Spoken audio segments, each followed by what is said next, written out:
On this night, this silent night, this holy night, we'll be together on this Christmas night.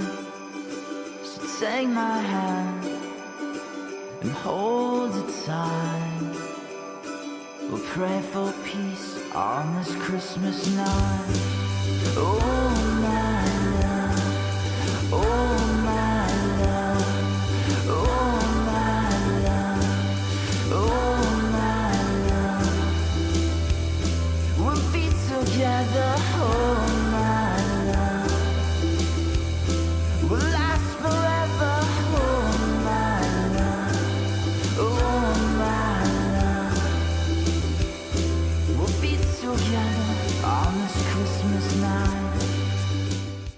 Hello, j'espère que vous allez bien. Bienvenue dans ce nouveau Vlogmas. Nous sommes le lundi 18 décembre et j'entame aujourd'hui ma semaine spéciale graphique. Pendant cette semaine, je vais majoritairement vous parler de romans graphiques. Je vais lire également des livres, mais je pense que ça sera plus en toile de fond. Avant toute chose, je vais vous parler des livres que je vous ai évoqués dans le vlog précédent puisque je n'ai pas forcément eu le temps d'y revenir à la fin. Je vais commencer avec un retour sur Lessons of Chemistry dont je vous ai parlé dans le bilan culturel de novembre. J'ai entamé la série qui est diffusée sur Apple TV et également sur Canal. Il y a des libertés qui sont prises dans la série qui sont pas forcément en accord avec le livre mais que je trouve tout à fait intéressante. Je n'ai pas encore terminé, donc je ne peux pas vous faire un retour global, mais pour ce que j'en ai vu à l'instant T, je suis relativement satisfaite. On est vraiment plongé dans les années 50. Au début, j'avais un peu de mal étant donné qu'on revient 7 ans avant, comme c'est le cas dans le livre, sur la vie de Elisabeth Zott, mais je trouvais que ça prenait beaucoup de temps à se mettre en place. Désormais, on est vraiment dans l'intrigue principale et ce qui m'intéresse davantage, c'est-à-dire Elisabeth Zott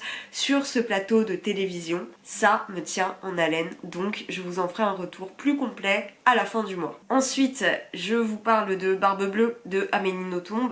J'ai avancé, je l'ai terminé il y a 2 jours environ. La fin relevait quand même le niveau, mais pour autant j'ai trouvé le personnage masculin très caricatural, donc ça reste tout de même en demi-teinte. Ensuite j'ai continué la romance de Sophie Jomain, donc Un cœur pour Noël, je crois que c'est ça. Alors c'est là encore très caricatural, avec tous les codes de la romance. Il y a encore des choses qui m'ont fait tiquer dans le chapitre d'hier, mais pour autant ça se lit bien, ça se lit vite. Je ne vais pas forcément me retourner vers une romance de Noël à l'avenir, mais ça a été une expérience, ça l'est toujours et je verrai ce que ça me donne sur la fin. Ensuite, comme vous l'avez vu, nous avons fait le sapin. J'ai trouvé les cadeaux de Noël, enfin, à 10 jours de Noël. Il était temps. Donc si vous voulez savoir, pour mon père, je lui ai pris 2 livres. Il y a quelques années, je lui avais trouvé Le Maître des Illusions de Donna Tartt. Et je me suis dit que La 9e maison pouvait lui plaire dans la même ambiance. Donc si vous avez lu les 2, vous pouvez peut-être me donner votre avis. Je crois que j'ai bien trouvé. J'ai acheté également, enfin j'ai fait acheter à ma mère le collector de Babel en hardback parce qu'elle n'avait pas d'idée pour lui. J'ai grand hâte qu'il me fasse son retour sur cette lecture que moi-même j'avais adorée. Et je lui ai pris parce qu'il avait beaucoup aimé le premier tome de Tant que le café est encore chaud. Donc je verrai ce qu'il en est. Moi je l'avais lu en anglais, j'avais pas mal aimé.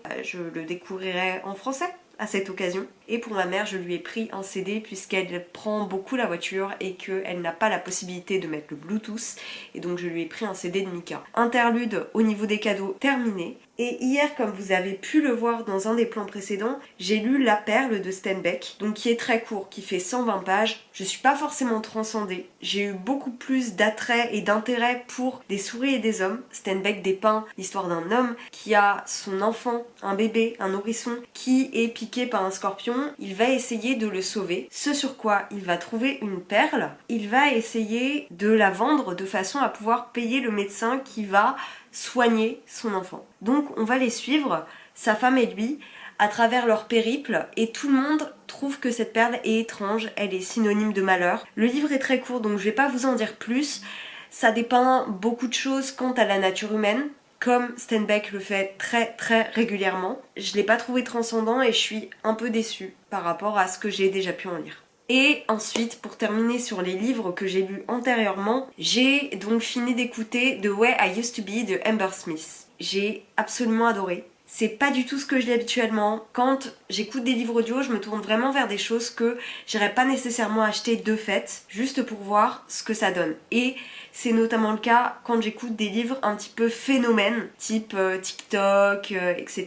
Et sincèrement, eh bien, ça vaut sa hype. C'est assez intelligent, plutôt pas mal écrit. Ça montre en fait tous les aspects qui détruisent une personne, qui la font changer. Je sais qu'il y a un deuxième tome qui est sorti depuis. Quand il sera traduit et sûrement disponible sur Nextory, je pense que je l'écouterai parce que je suis pas du tout saga non plus. Mais pour le coup, là, ça me donne bien envie de continuer et c'est un aspect de la vie et un roman adolescent à la fois qui est assez différent de ce que je pouvais en attendre, qui est assez révélateur des problèmes sexuels, des violences sexuelles que la jeune fille reçoit. Pour vous donner un petit contexte, un petit rappel, parce que je l'ai fait dans le vlog précédent si vous ne l'avez pas vu, mais je vais le refaire ici. En gros, on va suivre une fille qui, dès le début du livre, lorsqu'elle est en 3e, se fait agresser par le meilleur ami de son frère, qui est un garçon qu'elle connaît depuis qu'elle est enfant, qui l'a toujours nié, qui lui a toujours porté du dédain, et il va l'agresser une nuit quand il dort chez eux. Et suite à ça, elle va totalement changer. À la base, elle est très discrète, elle joue dans l'orchestre de son collège, elle porte des lunettes, elle est vraiment la girl next door, un peu timide. Et ça va vraiment tourner à l'archétype de la fille qui était totalement invisible et qui se transforme du jour au lendemain. Elle va enchaîner les conquêtes. Ça va surtout être dû à ce viol qu'elle n'a pas révélé à ses proches. Et on va la suivre dans tous ses tourments, tous les aléas de la vie. Elle va essayer de se reconstruire avec l'aide d'un garçon notamment, mais ça se repose pas que sur cette romance-là. Et c'est ce que j'ai apprécié parce qu'on entre beaucoup plus au sein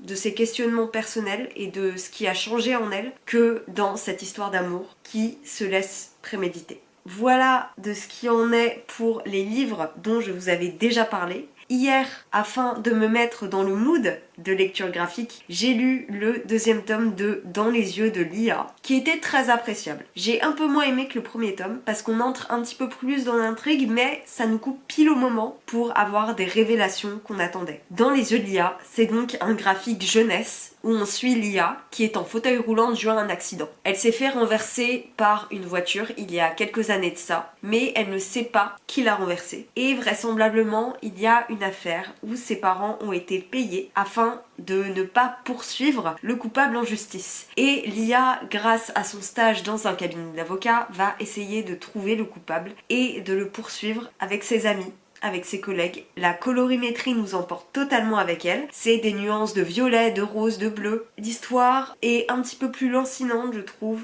Il y a des révélations sans trop en avoir et ça m'a un petit peu laissé sur ma faim. Mais pour autant, c'était tout à fait appréciable. Et si j'ai l'occasion de lire le tome 3, ça sera avec plaisir. À la suite de ça, j'ai entamé le 6e tome de Orange. Comme je vous le disais dans un bilan culturel précédent, j'avais été relativement déçue par le tome 5, trop dans la contemplation et sans qu'il y ait réellement d'intrigue d'avancée dans l'histoire. Là, on est plus tourné vers le futur des personnages, puisque dans Orange, il s'agit en fait de Nao, qui est une jeune fille qui est amoureuse de Tamaru, et Tamaru est un garçon renfermé, assez timide, qui va vivre beaucoup de drames dans sa famille, qui va notamment perdre sa mère. Un jour, Nao reçoit une lettre de elle, plusieurs années plus tard, en lui disant « Il faut que tu essayes de sauver Tamaru parce que il va mourir à telle date. » Et donc c'est tout ce qu'on va suivre dans la série de manga Orange. Encore une fois, le tome 5 avançait pas assez à mon goût, mais pour le coup, celui-ci est onirique et même si les images sont en noir et blanc, je trouve qu'on est vraiment immergé et j'imagine assez bien les scènes qui nous présentent, les relations qui nous présentent. Ça va faire entrer d'autres personnages au sein de l'intrigue principale et j'apprécie assez. Donc je compte le terminer aujourd'hui, c'est-à-dire cet après-midi je pense,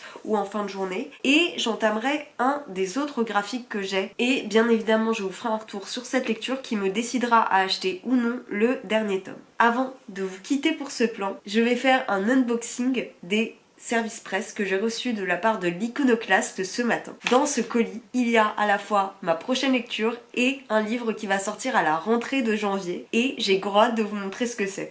J'ai donc reçu Où vont les larmes quand elles sèchent de Baptiste Beaulieu. Je ne l'ai jamais lu, mais j'en ai entendu grand bien, que ça soit de l'auteur ou de ce livre en particulier. En plus, la couverture est absolument sublime. Donc, je vous lis le résumé. Jean a 36 ans, il fume trop, mâche des chewing-gums à la menthe et fait ses visites de médecin de famille à vélo. Il a supprimé son numéro de portable sur ses ordonnances. Son cabinet médical n'a plus de site internet. Il a trop de patients. Jusqu'au soir, il déborde de la salle d'attente dans le couloir sur le patio. Tous les jours, Jean entend des histoires. Parfois, il les lit directement sur le corps des malade.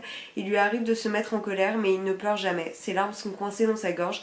Il ne sait plus comment pleurer depuis cette nuit où il lui a manqué 6 minutes. Baptiste Beaulieu est à la fois médecin et aussi auteur. On sent quand même qu'il y a une grande part de réalité et de son vécu dans ce livre, vraisemblablement, de ce que j'ai cru en entendre. Je n'ai eu que des avis très élogieux quant à cette plume, quant à cet auteur et quant à ce livre, encore une fois. J'ai vraiment hâte de m'y plonger. Si vous voulez vous l'offrir, il est déjà paru. Pour ceux et celles que ça intéresse, il fait 270 pages. Donc je serais enchantée d'échanger avec vous par rapport à cet ouvrage. Je pense qu'il va bientôt finir sur ma table de chevet. Le livre qui sort à la rentrée de janvier, je sais que beaucoup de gens l'attendent. Il s'agit du dernier livre de Cécile Coulot qui s'appelle La langue des choses cachées, qui est donc le nouveau roman de l'autrice.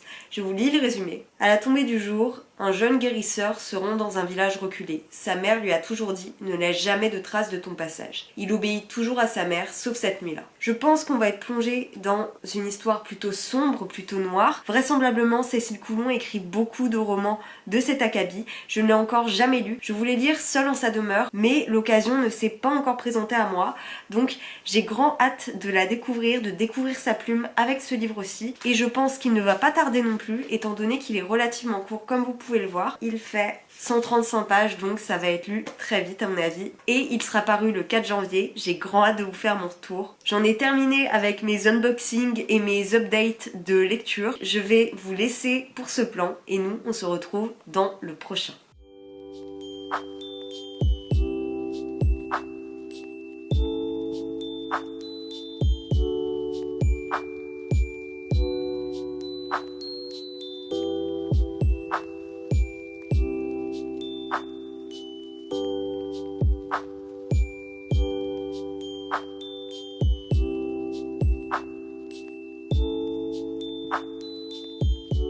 Nous sommes le mardi 19. J'ai terminé le 6e tome de Orange, qui a plutôt été une bonne surprise étant donné que le 5 m'avait fortement déplu. Le 6 se concentre plus sur un personnage annexe à l'intrigue principale et c'est ce que j'ai beaucoup aimé parce qu'on voit l'importance qu'il prend au sein du passé et du futur dans toute cette intrigue dont je vous ai déjà parlé antérieurement. Après, j'ai terminé un service presse que j'avais eu grâce à NetGalley qui va sortir en janvier et qui est destiné à la jeunesse. Il s'agit de 17 mm, qui est un roman écrit de façon plus ou moins poétique en vers libre, qui est donc l'histoire d'une jeune fille qui, lors d'un camp de vacances, va avoir sa première relation sexuelle avec un garçon et suite à cela, elle va tomber enceinte et elle va prendre la décision d'avorter. Et on va la suivre pendant tout ce voyage qu'elle fait afin d'avoir recours à l'avortement. Je trouve ça important qu'on parle de problématiques telles à des jeunes et c'est publié chez Scrineo, donc ça veut tout dire, c'est vraiment pour des enfants adolescents et je trouve que l'autrice l'a très bien fait. À la suite de ma lecture de Orange, j'ai commencé et presque terminé mon deuxième graphique qui n'est autre que Céleste, bien sûr Monsieur Proust. Et donc on va suivre la vie de Céleste Albaret. Céleste Albaret était donc la dame de compagnie de Marcel Proust. On va découvrir comment elle s'est fait une place au sein de la vie de Marcel Proust. On va revenir sur cet illustre personnage en même temps. Ça a tout pour me plaire. Je ne savais pas à quoi m'attendre. C'est un cadeau qu'on m'a fait il y a presque un an, si ce n'est un an tout pile. C'est illustré à l'aquarelle. C'est une bande dessinée de Chloé Cruchaudet dans les éditions Soleil à la collection Noctambule. Il y a énormément de nuances de violet, de bleu, vert d'eau. J'aime beaucoup ce que je dis, que ça soit par l'histoire ou par les dessins. Donc je vais aller le terminer, puis je vais monter la vidéo qui doit être postée demain.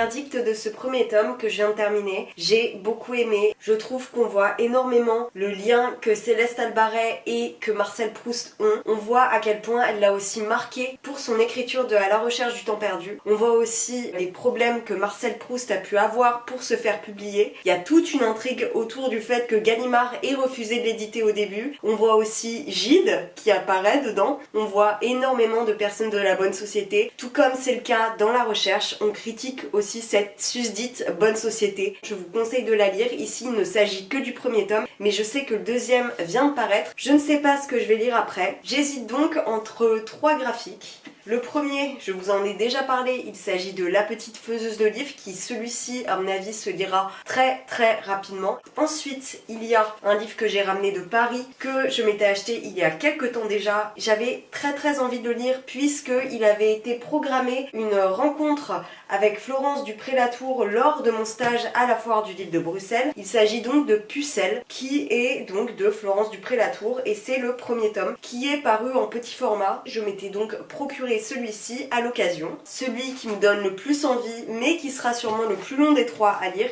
il s'agit du Secret des bonbons pamplemousse, qui est sorti en septembre, il me semble, chez Robert Laffont. C'est un graphique qui est de Camille Monceau et Virginie Blanchet. On va découvrir cette histoire sous le prisme de chaque personnage, et les dessins m'ont donné tellement envie. J'ai hyper hâte de m'y lancer. Il est très probable que je commence par celui-ci, mais pour l'instant, je ne suis pas encore décidée. Vous serez informés en temps voulu. Je vais aller monter la vidéo qui sera postée demain.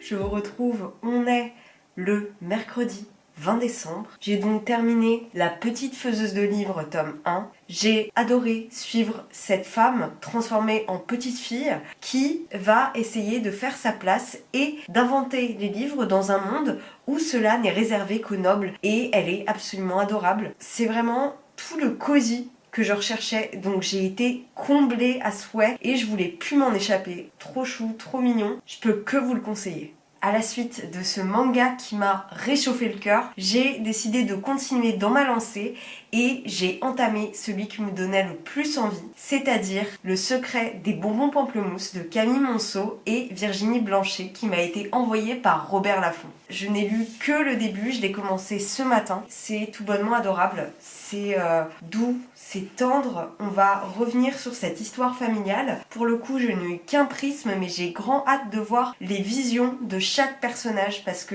dans une famille, il y a de multiples façons de voir une situation et des événements intrafamiliaux. Donc ça va être super, j'en suis certaine. Cet après-midi, je vais finir d'exporter la vidéo qui sortira ce soir pour moi. Préparer quelques petites choses pour 2024. Faut que je commence à lister aussi mes meilleures lectures de cette année afin de vous faire la vidéo qui paraîtra, je pense, soit à la fin du mois, soit l'année prochaine. Je n'ai pas encore tourné pour la simple et bonne raison que le livre de Baptiste Beaulieu me donne très envie, que j'ai très envie d'entamer et que je suis certaine que ça va être l'une de mes meilleures lectures de l'année. C'est pour ça que ce n'est pas encore commencé. Dernière chose dans ce plan, c'est que j'ai continué, parce que je ne vous ai pas fait d'update depuis, Un cœur pour Noël de Sophie Jomain. Donc je le lis sur Nextory. Nextory, toujours partenaire de la vidéo. 45 jours offerts qui seront en barre d'infos. 15 heures d'écoute sur la plateforme A Masterpiece. Ils ont un super catalogue. Ils ont beaucoup de nouveautés, notamment Un cœur pour Noël de Sophie Jomain. Vous avez un chapitre par jour jusqu'au 24. Je crois que c'est pas une lecture qui m'est adaptée. Je m'explique. Déjà, c'est très cliché, mais en même temps, quand on commence une romance et une romance de Noël en particulier,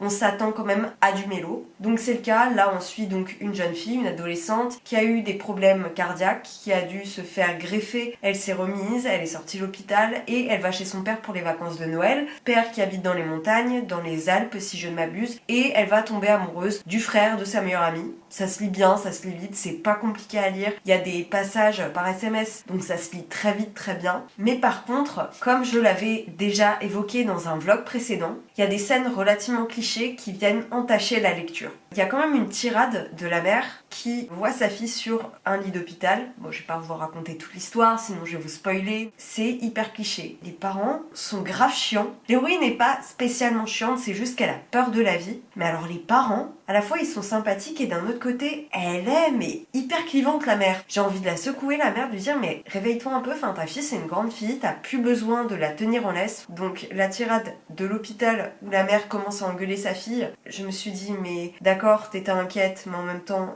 t'es un peu insupportable. Et ah oui, dans le chapitre 20, les parents disent à l'héroïne que elle va devoir retourner avec sa mère à Lyon le jour même parce que il s'est passé trop d'événements néfastes pour elle qu'il faut qu'elle prenne le temps de réviser et de méditer sur ses actions. Et parce qu'elle quitte le type avec qui elle est, dit qu'elle fait un sacrifice pour ses parents. Je sais que t'es drama quand t'es adolescent, mais il y a un moment faut pas pousser non plus. Donc bon, voilà, il y a quelques petits éléments qui m'énervent un peu. Et quand je dis que ça me correspond pas, c'est aussi que le fait de lire sur 24 jours, 16 pages pour chaque chapitre, ça fait que je trouve ça ultra long. J'aurais pu avancer par exemple une centaine de pages un jour, puis devant un autre, ainsi de suite. Là, j'ai juste l'impression d'y aller vraiment à une vitesse escargot et c'est pas du tout ce que j'apprécie. Donc, deux poids deux mesures. Maintenant, on est bientôt le 24, c'est bientôt terminé, j'ai fait mon expérience. Je pense pas réitérer pour ce type de roman sur 24 jours comme un calendrier de l'Avent. Ça m'a suffi cette fois-ci. Je crois que c'est tout pour ce plan. On se retrouve dans le prochain.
Enfin, en ce vendredi 22 décembre, pour vous faire le bilan de cette semaine graphique. Je me suis arrêtée avec le livre de Camille Monceau et de Virginie Blanchet. Je ne voulais pas avoir un trop-plein de graphiques. J'ai eu la dose de douceur dont j'avais besoin et je trouvais que ça terminait sur une bonne note. Donc je vais revenir sur toutes ces lectures et vous parler de celles que j'ai entamées. J'ai donc commencé cette semaine avec la suite de Orange, que j'ai beaucoup aimé par rapport au tome 5. Ici, j'ai retrouvé toute la poésie qu'il y a dans les décors de cette histoire. Au-delà des personnages que je trouve assez unilatéraux, ce qui apporte beaucoup dans ce livre, c'est le retour sur les espaces qu'on a connus, sur la ville qu'on a connue et sur les relations au-delà de l'identité même de chacun des personnages. Ce tome était prévu comme étant le dernier de la saga. Et il y a un 7e qui est paru. Je ne pense pas me le procurer pour la simple et bonne raison que, au bout du 3e tome, mon engouement pour cette histoire a commencé à s'épuiser peu à peu, donc je crois que je vais m'arrêter là. J'ai continué ma semaine avec ma passion pour Proust, c'est-à-dire avec ce tome de Céleste, bien sûr Monsieur Proust, réalisé par Chloé Cruchaudet. Ce sont des dessins qui sont réalisés à l'aquarelle. J'ai beaucoup aimé la représentation de Céleste Albaret, notamment parce qu'on voit à quel point elle s'est élevée socialement grâce à ce métier qu'elle n'avait pas prémédité. C'était une femme qui ne savait pas faire grand-chose initialement, c'est dit dans la bande dessinée. Et en même temps, ce que j'ai adoré, c'est qu'on découvre Marcel Proust, mais aussi le lien indéfectible qu'il avait avec cette femme. À sa manière,